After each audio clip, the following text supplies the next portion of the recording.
Kami akan ajak Anda langsung menuju wilayah terdampak bencana longsor di Cisarua, Kabupaten Bandung Barat, Jawa Barat. Dan ini adalah visual terbaru, di mana ini merupakan hari kelima dari operasi pencarian terhadap korban terdampak longsor di Cisarua, Saudara.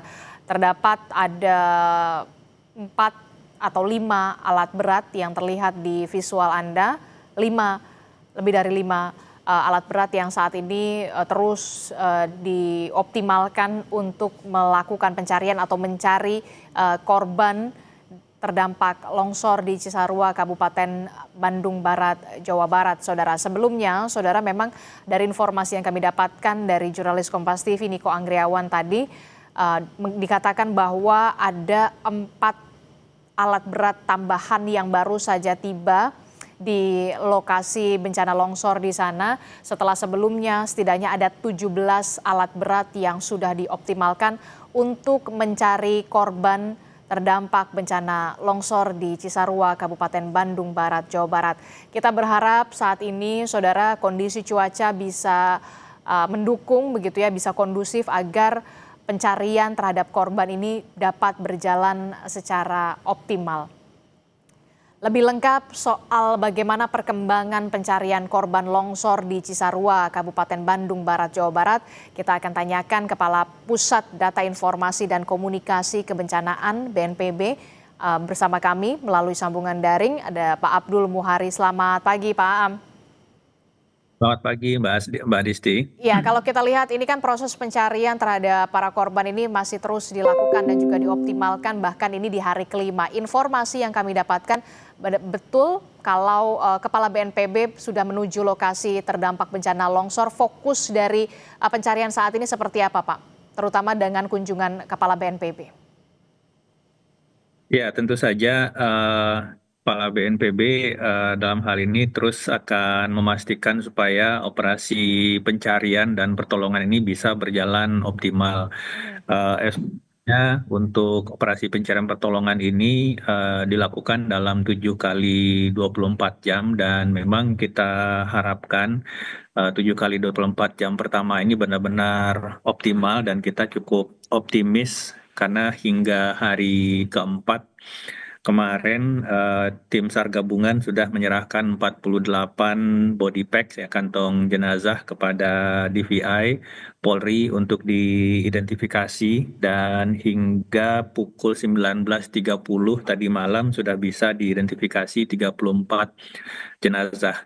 Ini perlu kami sampaikan Mbak Disti bahwa untuk setiap penemuan jasad korban, baik itu jasad yang utuh maupun itu potongan tubuh, itu dimasukkan dalam satu kantong jenazah terpisah. Jadi satu kantong jenazah itu berisi satu jasad utuh atau satu potongan anggota tubuh, tidak dicampur. Oke. Sehingga 40 kantong jenazah ini belum tentu menjadi 48 korban meninggal.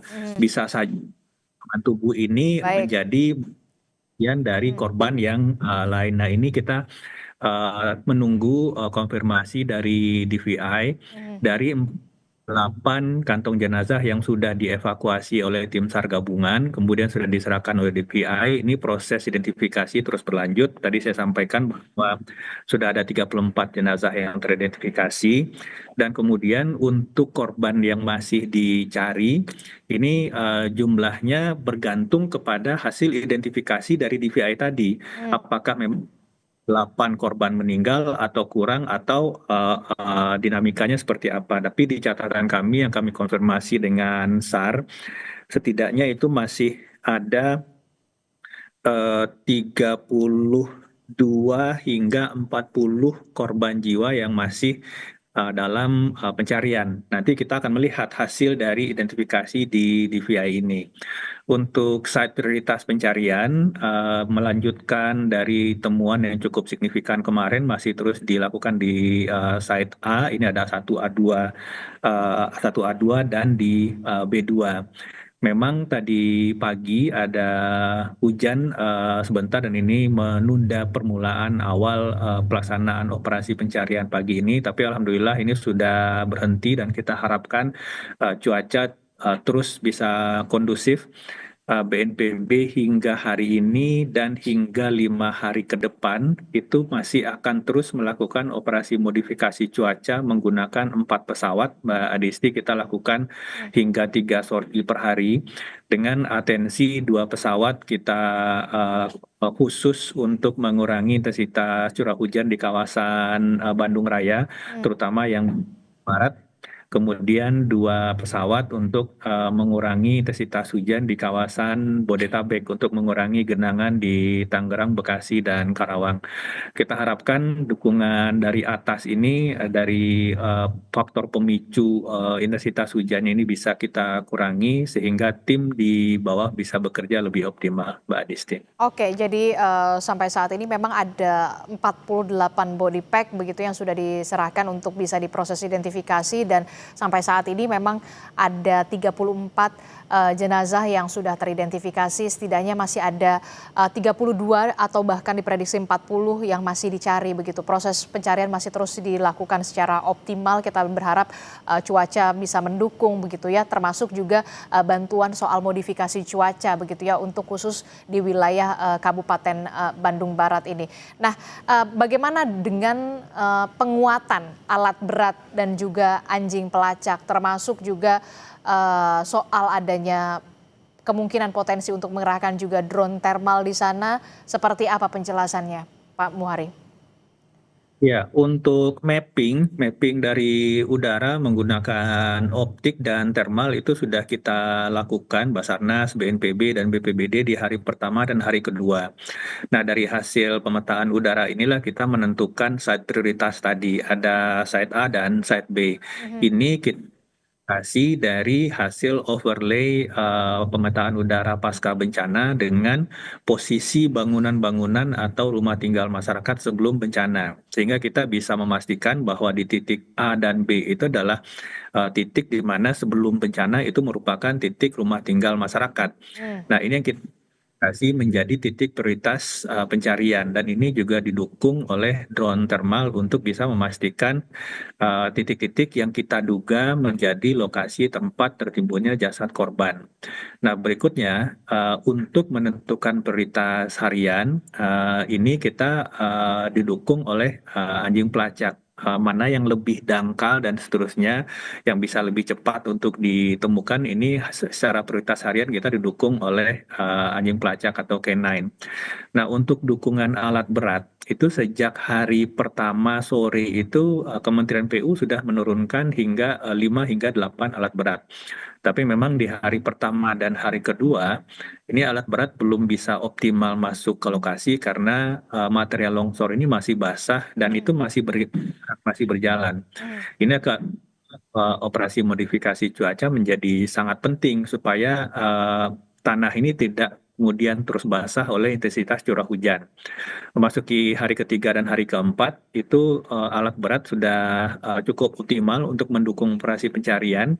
Memang yang kita turunkan ini adalah beko ukuran kecil dan sedang supaya Hmm. kita masih jamin nanti kalau misalkan beko ukuran besar yang kita turunkan takutnya kita tuh amblas. Oke. Sehingga ini benar perhatikan penurunan alat berat juga sesuai dengan kondisi di lapangan tapi Aha. tetap menjaga pekerjaan di lapangan, Mbak Oke, Disti. prioritas keselamatan bagi tim SAR gabungan itulah yang kemudian juga menjadi yang paling utama dalam proses pencarian dari korban terdampak bencana longsor di Cisarua, Kabupaten Bandung Barat, Jawa Barat. Pertanyaan saya selanjutnya soal bagaimana dengan nasib para warga di sana terdampak yang saat ini kehilangan rumah mereka, bagaimana pelaksanaan Huntara, termasuk juga soal relokasi. Tapi jangan dijawab dulu Pak Am, kita akan jeda dulu. Usai jeda kami masih akan kembali dalam Breaking News Kompas TV. Breaking News Kompas TV masih kami lanjutkan, Saudara, dengan perbincangan bersama dengan Kepala Pusat Data Informasi dan Komunikasi Kebencanaan BNPB, Pak Abdul Muhari, masih bergabung bersama kami melalui sambungan daring. Pak Am, masih mendengar suara di studio? Mbak Disti silakan. Ya, Pak Am, tadi kan melanjutkan pertanyaan saya soal bagaimana nasib warga terdampak bencana longsor yang kehilangan rumah mereka begitu ya. Bagaimana proses dari Huntara atau kemudian proses relokasi, apakah mereka akan direlokasi kemana lokasinya, termasuk juga peran dari pemerintah daerah setempat. Karena kalau kita lihat kan tidak mungkin lagi untuk bisa dihuni kembali wilayah tersebut mengingat ancaman keselamatan dan juga keamanan bagi warga.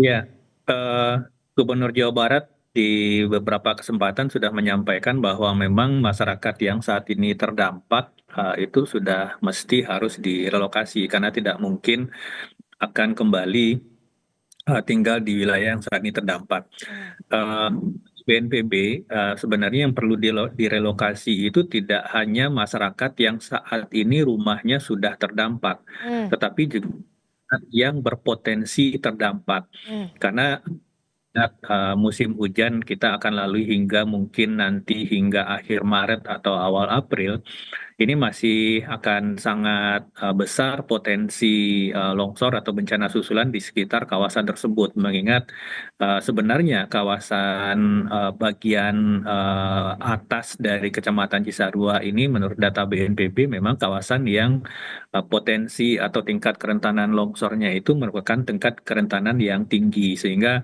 ini memang harus kemudian kita sangat perhatikan jangan sampai ada kegiatan menerus seperti tempat tinggal di daerah tersebut.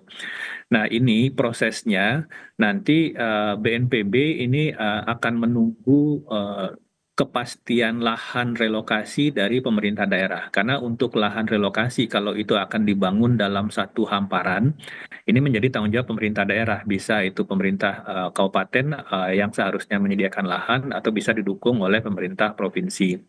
Setelah lahan ini clean dan clear, maka nanti BNPB yang akan membangunkan kalau itu nantinya sifatnya terpisah. Kalau satu hamparan itu akan dibangunkan oleh Kementerian Perumahan dan Kawasan Pemukiman. Dan ini prosesnya sebenarnya tidak lama.